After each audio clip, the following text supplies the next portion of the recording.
الفيديو الذي تربع على الترند العربي في الأيام الأخيرة فيديو الطفل عاصف الفلسطيني الذي حقق حلمه نجم المنتخب المغربي ياسين بونو. تفاصيل القصة من أولها إلى آخرها نشاهدها اليوم، وكذلك نشاهد مقاطع للطفل غسان حين اتصل به الدولي المغربي ياسين بونو. ابقوا معنا من الأول للآخر لكي تفهموا كامل الحكاية. رجاء قبل البداية سجل إعجابك بالفيديو، وعلى بركة الله نبدأ. زي ياسين بونو.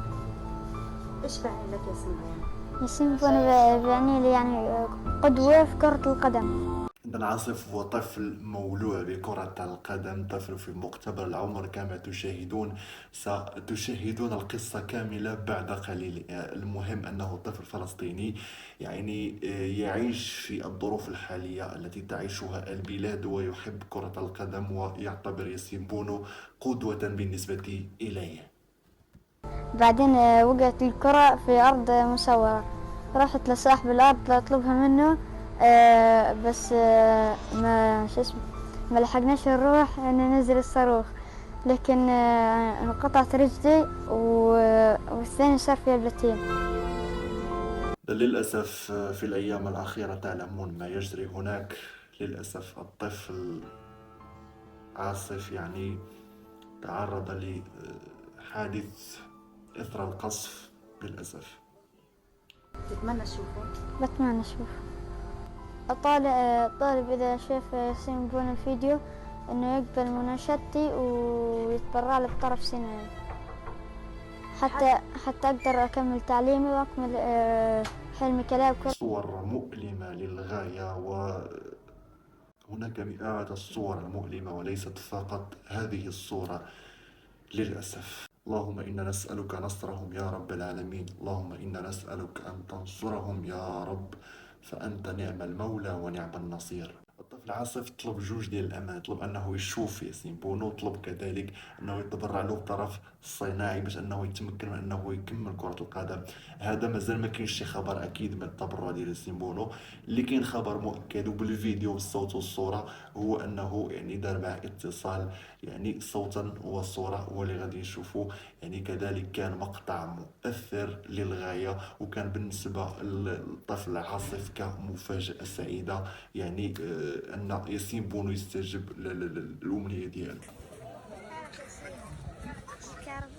لك عربي يلا على صوت. ركزوا جيدا على ملامح الطفل عاصف، يعني حين شاف ياسين بونو في الهاتف يخاطبه. ركز جيدا على الملامح.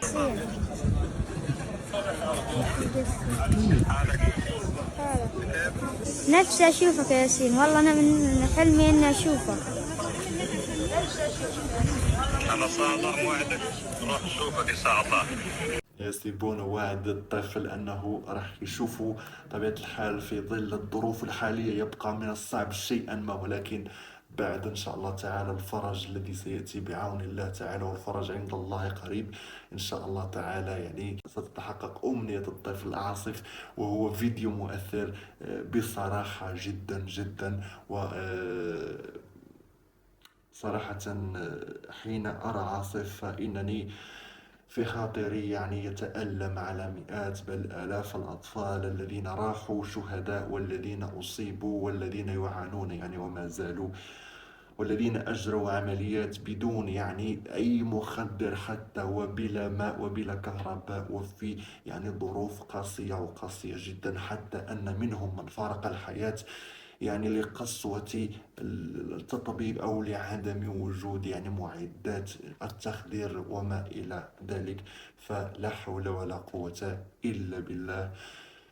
حسبنا الله ونعم الوكيل في إخواننا، ونسأل الله تعالى أن ينصرهم نصرا عزيزا. مشاهدينا متابعينا، بهكا كنكون وصلنا لنهاية المقطع. نتمنى بعون الله أنه يكون نال إعجابكم.